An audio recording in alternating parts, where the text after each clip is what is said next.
we rise together back to the moon. অর্ধ শতাব্দীরও বেশি সময় পর আবারও চাঁদের পথে ফিরছে মানুষ। নতুন ইতিহাস গড়তে প্রস্তুত নাসার আর্টেমিস 2 মিশন।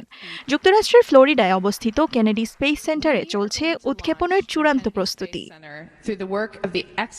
সবকিছু ঠিক থাকলে আমেরিকার ইস্টার্ন ডে লাইট টাইম অনুযায়ী বুধবার বিকেল 6:24 উৎক্ষেপণ করা হবে অত্যাধুনিক ওরিয়ন স্পেসক্রাফট। বাংলাদেশ সময় অনুযায়ী এই ঐতিহাসিক মুহূর্ত দেখা যাবে 2 এপ্রিল ভোরে।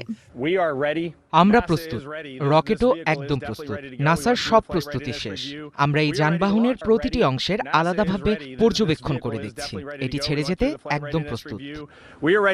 এই মিশনে অংশ নিচ্ছেন 4 নভোচারী। তারা চাঁদের চারপাশ প্রদক্ষিণ করে নিরাপদে পৃথিবীতে ফিরে আসবেন। তবে এই মিশনে চাঁদের মাটিতে অবতরণের পরিকল্পনা নেই।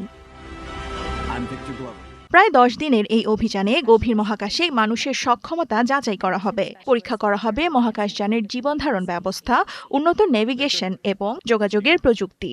ভবিষ্যতে চাঁদে মানুষ পাঠানো এবং স্থায়ী ঘাঁটি নির্মাণের পথ তৈরি করাই এর মূল লক্ষ্য। এর আগে যান্ত্রিক জটিলতার কারণে কয়েক দফা পিছিয়ে যায় উৎক্ষেপণ। তবে সব বাধা পেরিয়ে এবার প্রস্তুত আর্টেমিস 2। বিশেষজ্ঞদের মতে এই মিশন সফল হলে মহাকাশ গবেষণায় নতুন দিগন্ত উন্মোচিত হবে। পাশাপাশি চাঁদকে কেন্দ্র করে বিশ্বব্যাপী প্রতিযোগিতাও আরও তীব্র হতে পারে। সর্বশেষ মানুষ চাঁদে গিয়েছিল 1972 সালে অ্যাপোলো 17 মিশনে। সেই অভিযানে নভোচারী ইউজিন সার্নান ও হ্যারিসন স্মিথ চাঁদের মাটিতে হাঁটেন। এখন পর্যন্ত তারাই চাঁদে যাওয়া শেষ মানুষ।